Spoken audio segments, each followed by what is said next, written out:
kayo namang mga kasama ko sa Malacanang Press Corps, wala pong pangalan at walang pangalan ng syudad na nabanggit ang ating presidente.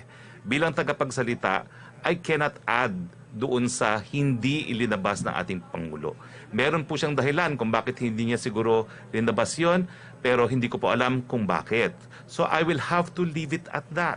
I am only a spokesperson. If the principal did not want to reveal kung sino yung mayor na yon at anong LGU na yan, so be it. No? Let's leave it at that. Ngayon, malalaman naman po natin yan dahil ang utos ng presidente ay for the DILG, the PNP, and even the AFP to assist, no, and the DSWD na sila ay magbibigay ng ayuda sa syudad nito. In due course po, malalaman natin kung ano yan. Magkakaroon ba ng aberya? Tingin ko wala.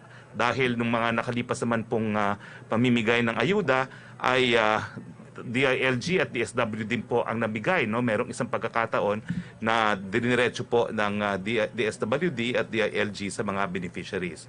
At isang LGUs naman po to, kung matutuloy ito, I don't think there will be a problem.